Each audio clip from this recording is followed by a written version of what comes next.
How's it going, everyone? Wayne the Unknown here, and welcome to Geeking Out. We basically discuss everything nerd and geek related. I am doing another segment on Get to Know That Actor, and I am joined by a very special guest, Stephanie Nadolny, voice of young Goku from Dragon Ball. Now you have a tail, just like mine. Teen and young Gohan from Dragon Ball Z. Leave my dad alive! Oh, I've just been wanting to know. Do you think we have a chance to beat Cell? NKO from OK Go. Carol, on a Tuesday. If that's okay with you, of course. I think you did the voice for that character too, right? KO from OKKO Heroes on Cartoon Network. Nice, thank you. So again, thank you for coming on to talk about what basically getting to know you as an actor and everything. Yeah, great. My pleasure. Great to be here. Love it. So to begin, how long have you been doing this for? As far as voice acting goes, my career started officially the very tail 98. I was already a studio and live performer, singer, choreographer, singer, dancer, actress. I'd already been performing professionally about 18. I went to college for drama and performing arts and sciences. I joined a show band. I got an audition through people I knew from singing in my, and next thing you know, I'm on the road and I'm touring with a show band all over the United States and parts of Canada and Europe. Nice. What made you want to get into this kind of line of work later down the road? You know, I knew as a very young child, as far back as I can remember, furthest oldest memory I have is when I was 3, and my dad and my mom were both into music, and we always had some kind to be able to showcase and listen to music. And my little Radio Shack microphones, 70s were going on. And I remember him, recording me and my brother's 3 years older, on these, and we would talk and sing all of our little nursery rhymes and our songs or whatever it is that we had that we knew, to 8-track tapes. And I just remember it when it was time to go to bed, time to stop. I would literally cry when that microphone was taken out of my hand. It's like, no, I want to keep on going. And I just loved it. I loved voicing. I loved mimicking. I loved cartoons. I loved, more than anything, I loved singing. And I was always singing, being still my voice, and I'd get in trouble for it. Okay, that's enough. I'd be on the road trip and I would just sing the whole way, and then it'd be like, okay, let's take a break, and I'd just be singing musical songs, a lot of disco music, of show tunes. I liked anything and everything, really. I mean, whatever my parents listened to, 50s and 60s. Grew up in Tennessee, so Elvis was a big thing for us, Nice. And I mean, thankfully, I was able to pursue it. I mean, I definitely did anything and get my hands on involving performance, whether it be musical theater, plays, community theater, dancing, acting, talent shows, dance team, pom-pom team, drill team, show choir. And I moved around a lot. So I was, so I kind of was just, I was always in voices, and thankfully was able to do that for a living. And I have been able, since 1991, when I was just got out of high school, and I took off in a show band, and I never looked back, huh? Yeah, I mean, I looked back, but I mean, I got the bug. I had the itch, the bug, and then once I was able to perform for a living, pay my bills, and it was just, that was it. I was done. I didn't even finish my degree. Definitely do or go back for it. And I was hooked, and so that's kind of how I got into the business and industry. I met other people in other bands. Brave Combo out of Denton, Texas, are Grammy Award winning. I did an album with them, and then worked on some studio vocals, where I met the producer of Dragon Ball Z, which I knew nothing about at the time, but I got called audition based on his, experience listening to me for a project for the same company. And so I said, yeah, I do voices for fun. I mean, what's this all? I got called into audition, and I auditioned for all the female roles and ended up with Kid Goku, little boy. I mean, to start off now, did you originally voice Kid Goku, or was there someone else before you voicing Kid Goku from Dragon Ball? I believe there was somebody else. I'm not sure about Dragon Ball. I do know that Dragon Ball Z was being dubbed the English dub was being at the in the ocean group. Yeah, the ocean dub version. So there was higher Gohan. I'm not sure about a Kid Goku, but there was definitely a Gohan from Dragon Ball Z all the way through the Cell Saga that was voiced by another female, which coincidentally I here as well. So we had that in common. I just met her recently too at a convention this summer or this a few months ago. That was kind of cool. Nice. So you got basically before voicing, you got into singing. What was it like doing that, like the singing and everything, before you got into voice acting? Oh, I loved it, and being a musical theater and growing up listening to any and all kinds of singing in plays and performing in school and in years. That was my dream. I mean, that's what I wanted to do. I wanted to be in commercials as a child. I wanted to go to LA or whatever. And there was a time when I wanted to be a contemporary Christian artist. I was really into contemporary music growing up. 8th, 9th, 10th grade, somewhere in there.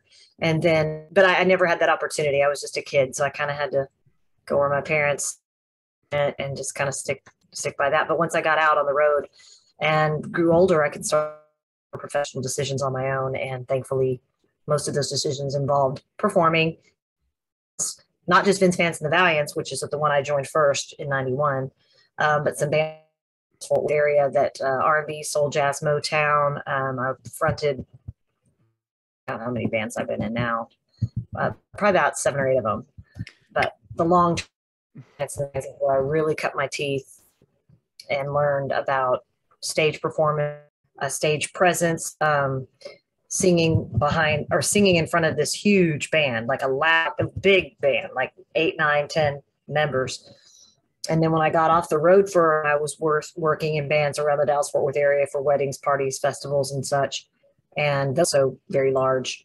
And man, it's a whole different with a live show band as opposed to, in a play singing to a piano. So I had to kind of train my ear to sing over that kind of loud music and train my ear to be able to hear other harmonies and sing along. It's, with the other girls, and there was costuming and skits and comedy. We did a lot of improv. So, I mean, I really learned in my 20s and 30s traveling with that show band. Nice.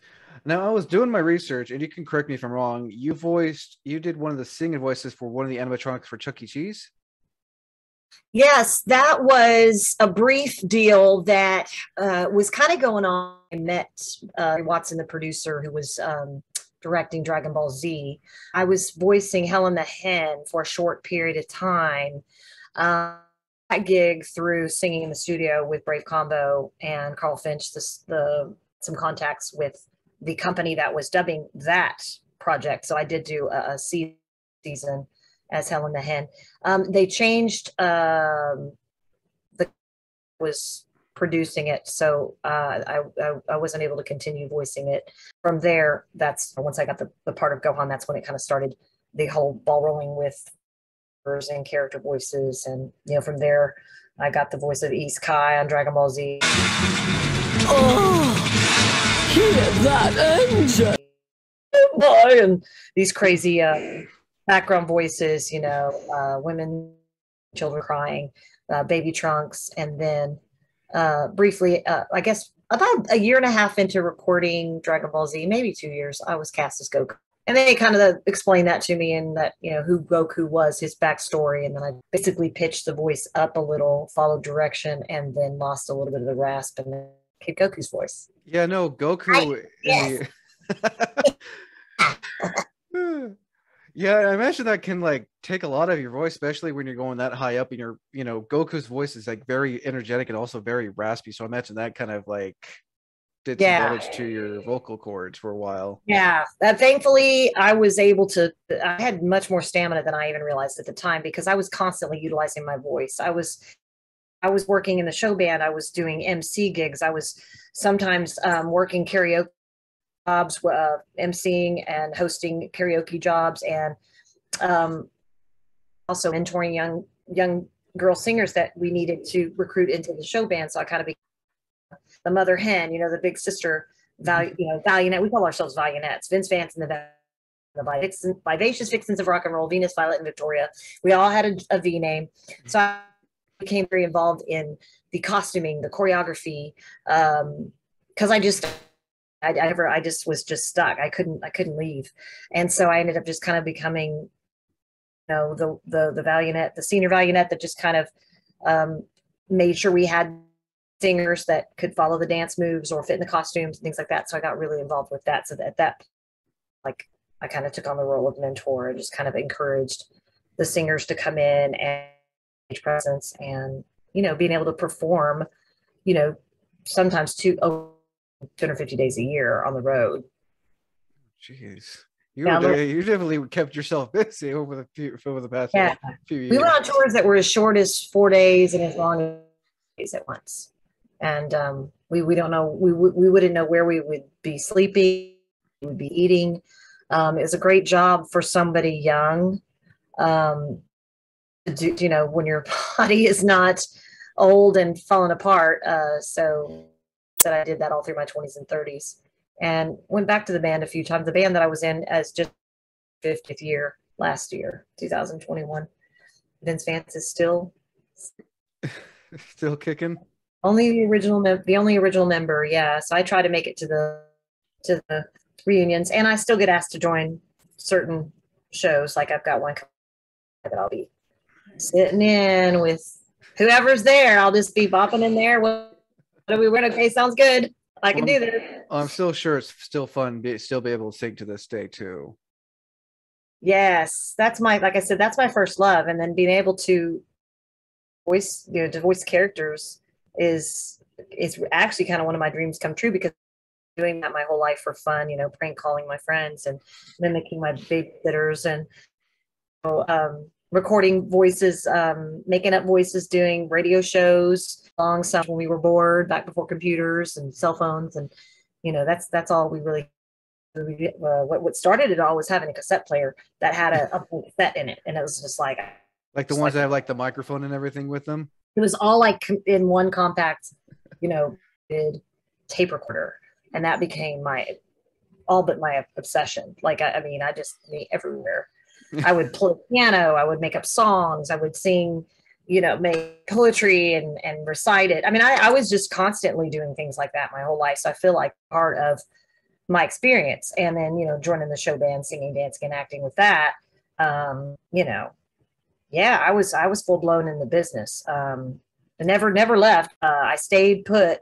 Once we ended up in the late 80s in the Dallas-Fort Worth area, I ended up finishing high school and then I never relocated. I thought about going to Nashville. I did go there a few times to see about pursuing a career, being that I'm from the South and I'm from Tennessee originally, Memphis.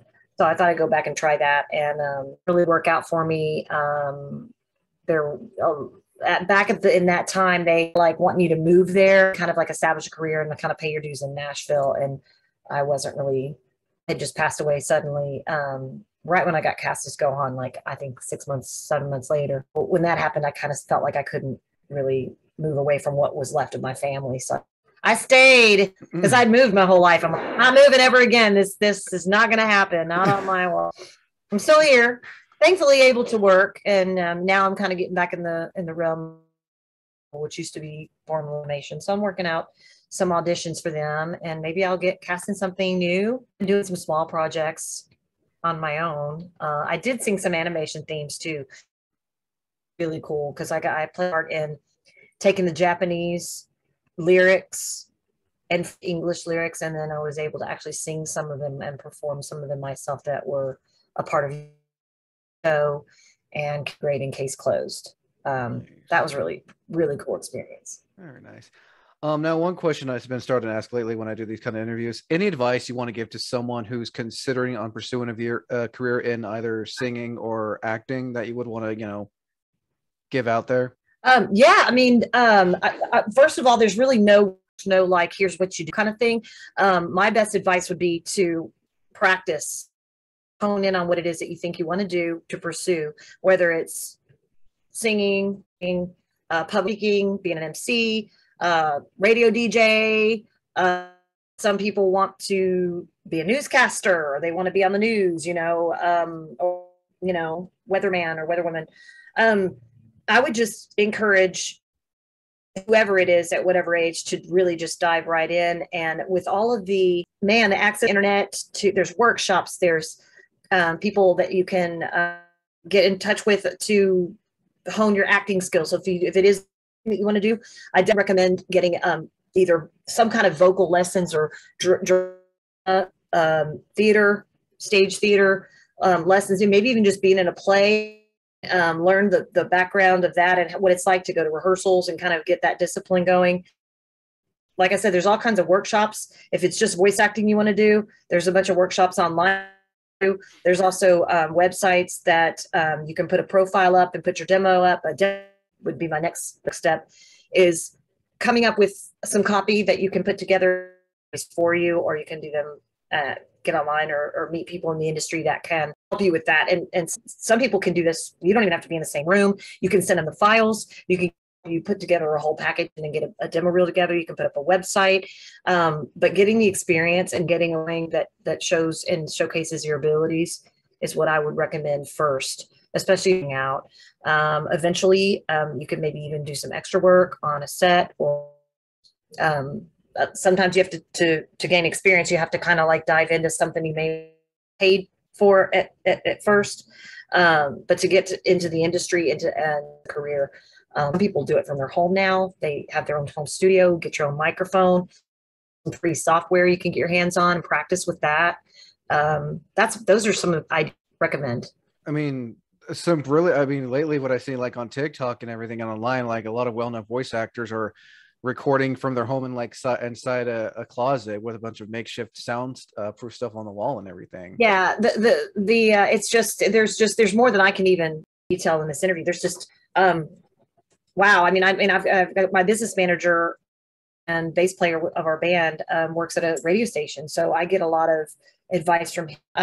And I practice a lot by coming out and recording a lot of radio spots for him, compensation, but I learn how to like sit down and knock out a script like that, know kind of where to take the breaths and things like that. So that's good practice for me. And then I during COVID, where I was a narrator for Wonderbot Animals, and that was really low pay, but it enabled me to learn how to record myself doing like something from like 7 to 15 minute scripts, as streamlined as possible without making any mistakes, or making as few mistakes as possible. And then I'd have to learn how and then fix what's there, as far as in post, clean it up, take out the breaths, take out the mistakes, and then compile the file and send it over. So that was something I did during COVID when I couldn't be or I couldn't go into audition for anything in person.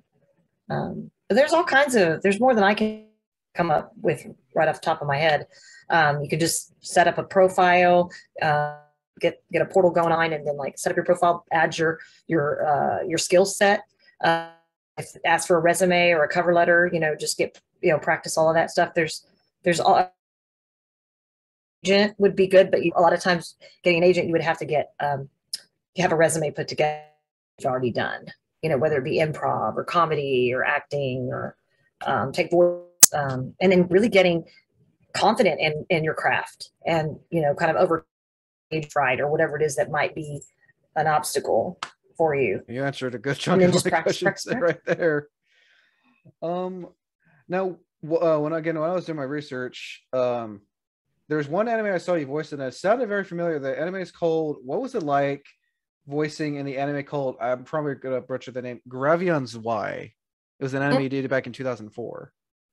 Right. That was at ADV in Houston. I actually was called in to audition and then cast in that show. And so I would just drive to Houston and get a hotel room and spend the night and record all the next morning and drive home. So it was kind of fun to record in a different environment in a different studio. Nice. I did small parts in about 4 or 5 different animes. Nice. Years ago. Nice. What's been some of your favorite stuff you've voiced in, whether it be a big role or a small role, over the course of the 30 years you've done this for? My favorite was in the process of actually recording original music. On YouTube, I recorded with the help of some musicians, Carl Finn from Brave Combo. I did some novel songs, but they were original, and I'd always wanted to sit back and like write songs and then perform them and put together an album of that. Was kind of one of my and that was really fun, being in the studio and recording and layering the vocals and being involved in the creative process, writing a song and then producing it and then voicing it. And some of the ones I did were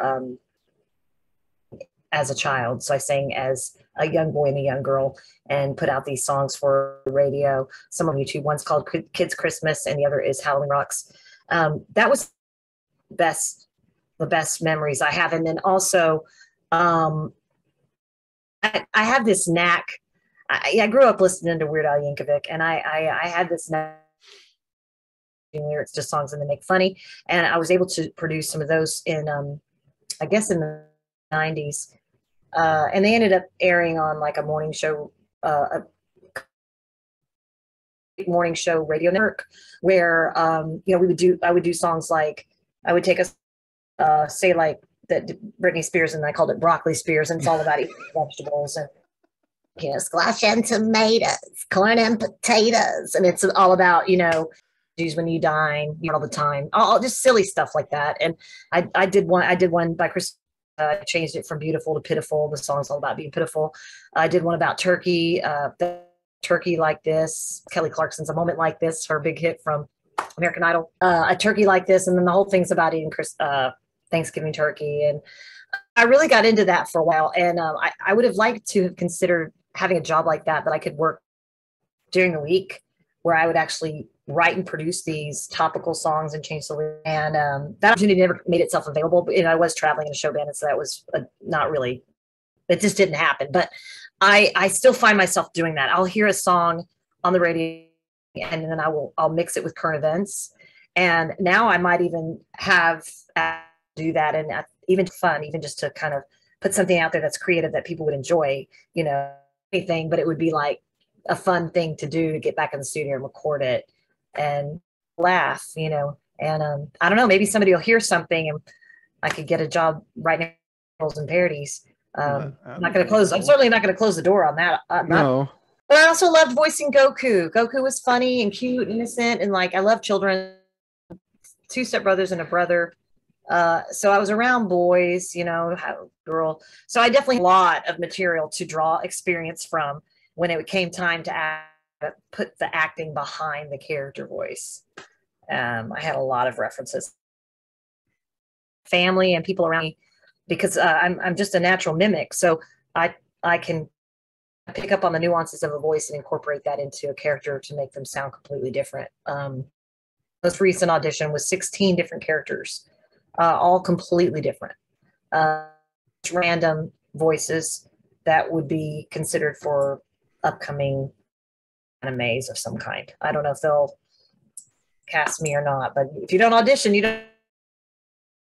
So that's one of the thing I've been working on lately, and I really hope somebody bites. I think that's honestly, like you said, it's, you know, if you don't try, you won't know, kind of thing. Yeah. But no, I mean, it's not a lot of people that get their big break. It's not usually the first one. It's not usually the first thing they've auditioned for. They've probably been working at it a long time, maybe sometimes years, to kind of get their big break. Kind of like a job interview, just apply until you hear something back, kind of thing.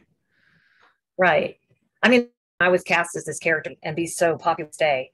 I'm blown away by it. I mean, the fact that people call me to still mentions, I'm like, I did this work so long ago. Why do you want me there? Like, what, you know, and people coming up with their Funko Pops to be autographed. And it's like, it's been great. I mean, I love people in front of the fans. I love to hear their stories of their favorite episodes, their favorite characters, encourage get into the industry.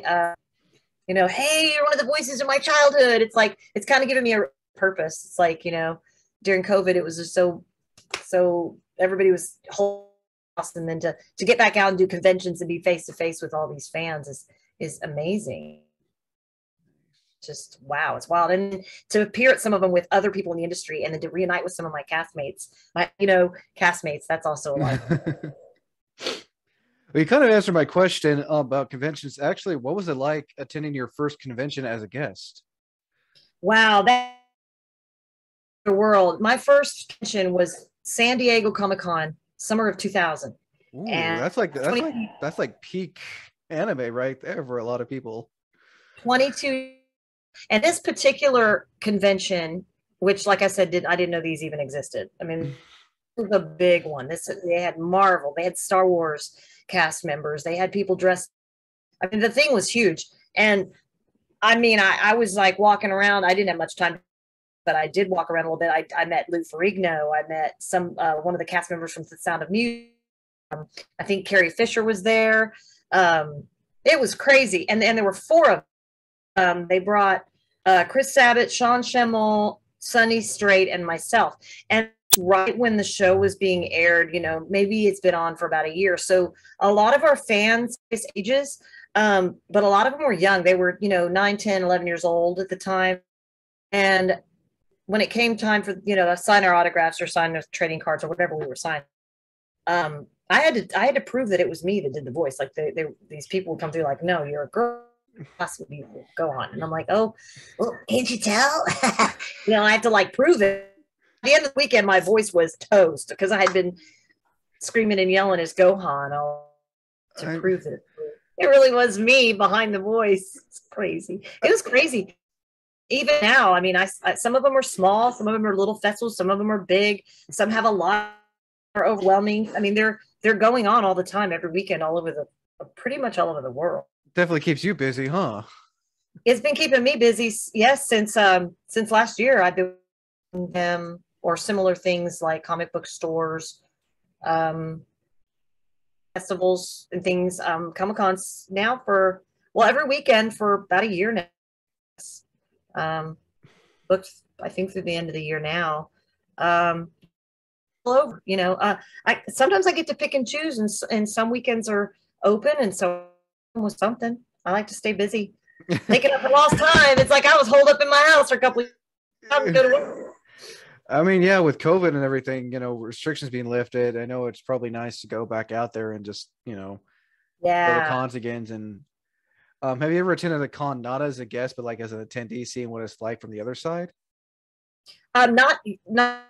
There are a few that, if they're not quite so crazy insane, or I don't have much of a line, or I get through my line, I walk around and kind of see. I've actually got a whole slew of friends that I've met in the Comic-Con industry that are artists and that I'm friends with now. And I'm like, hey, look at you. And, we're friends on Facebook and social media, each other out. We promote each other. We encourage each other. So now I've kind of made this pseudo family, which is really important to me and fills a big void, because when my mom died, my family pretty much dissipated.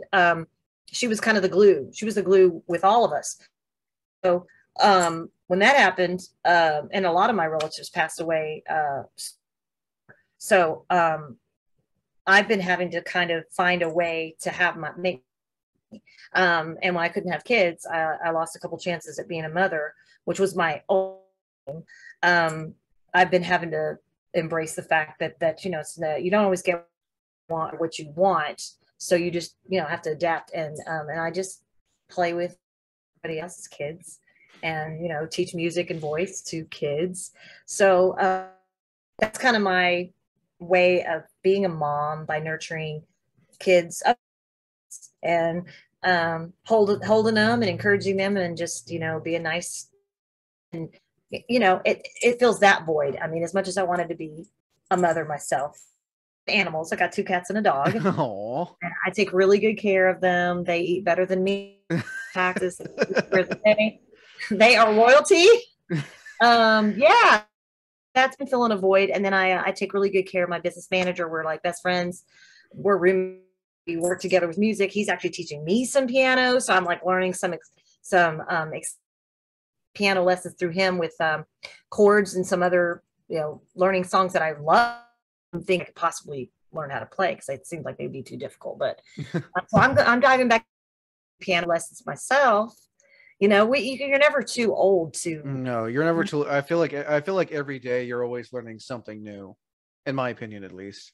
Right, and I'd like to think that everybody is trying to better themselves. I think we're all just trying to find our way. Life is crazy. Life is up. Oh yeah. To get hard. Things happen. People die. We go through grief. We suffer.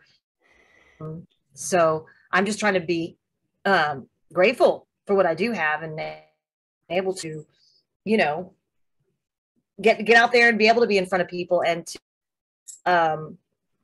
be a guest at these cons and find a way to incorporate it and generate some commerce. I mean, in a time that's really right now, it's really, and then, coming out of COVID, it's like, I think everybody's been itching to get out.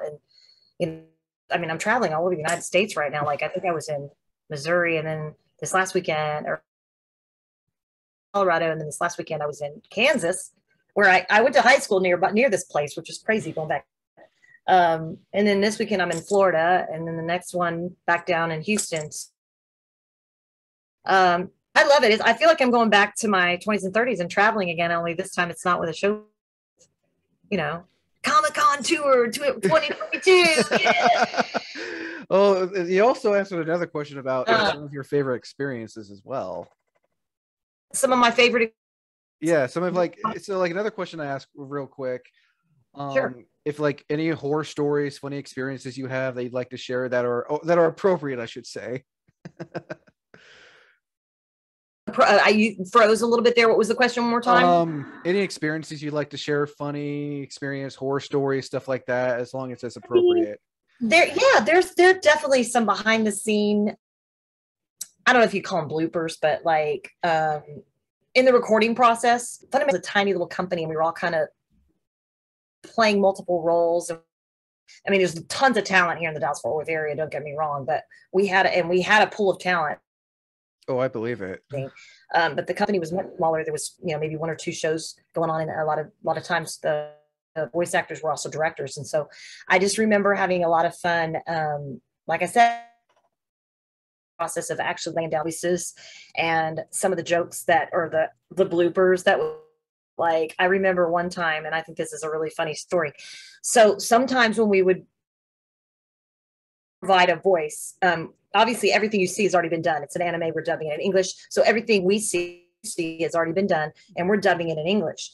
Well, sometimes there would be these scenes where training, and you just basically, the director would let it roll. And this is back when it was literally fast forwarding or winding. This was years ago when we were putting out VHS tapes. So we would picture, right? So they just let it roll, and then the actor, in this case voicing Goku, I would follow along whatever he was doing, like running, jumping, or whatever, or fighting. Of course, you can see me moving. To move, I couldn't make those noises and stand still. It just wasn't going to happen. But I remember voicing these react to picture scenes, and I got really into it. One was a real scene, and I really wanted to nail it and get it right the first time. So I just kept reacting to picture, right? And up a mountain, then he's running down a mountain, then he's going around the corner, and this goes on for a while. And I was so focused on the scene so he's running, right? He's out of breath. Water. There's a scene where he jumps into the water, and I was so into it that I made the sound of jumping into water. And not necessary at all, but I was so focused on it. I was just like, and the director's like, "Did you just make a splashing noise in the water?" I want to cut off, in post. So, things like this would happen. And there were times crying and laughter just because of these funny voices, or some of the lines that Goku said were so funny. They were so innocent, and coming from a girl, a woman, and with these lines, they were funny, and I knew that if I could get a laugh out of the director, if the director laughed, you did your job. Serious director, it's like, okay, I think that was a good take. We don't have to do that again. I think one of my favorite. So there's some behind. Wait, what was that? You kind of cut out there for a minute. Just some funny behind the scene moments. I know there's one director in particular, Chris Kaysen. We're age. We had the same references. We grew up with the same kind of mentality and in a similar. I mean, we were like exactly the same age. So we had the same kind of sense of humor. And so I just remember there were times we'd come in there, we'd be laughing so hard we'd have to take a break. Like, hang on, we got it. Okay, open the booth door. Let's get some air. Get a glass of water, and then we'll come back and just compose ourselves so we can get back into character. So those are fun times, the creative process and the things that nobody sees or nobody hears except for who's in the room. Moment, they're great. Well, one more last thing. Right before we end this, anything else you'd like to add into this? Those who are watching this, any last minute thing you'd like to add in? Oh no, just I hope that you're enjoying the interview, and I hope it inspired you if you want to go into this industry, or just if anything, just entertained you, and if you have questions or wants to reach out or see where I'm traveling or where I might be appearing, do autographs through the mail, and I answer all my fan mail, and all of that information is on my web. Finally up and running. COVID was tough, so I couldn't get it up and running and as soon as I'd like, but it's .com. I've got some clips on there. I'll be adding things throughout the rest of the year to kind of get it up a little bit more detailed with pictures, and there's some videos and some my demo reel and things like that. And then it's also got my fan club email, and yeah, so talk that's really fun. That's at Stephanie Nadolny. I've got Instagram Stephanie Nadolny, a Facebook Nadolny voice actress.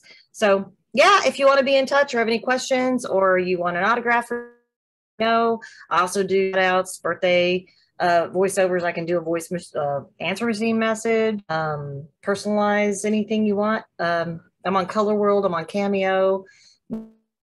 There's all kinds of different things I'm involved with. I'm going to be doing some Streamily signings with Whatnot. I'll be posting videos and promotional ads on my social media. So good to meet you.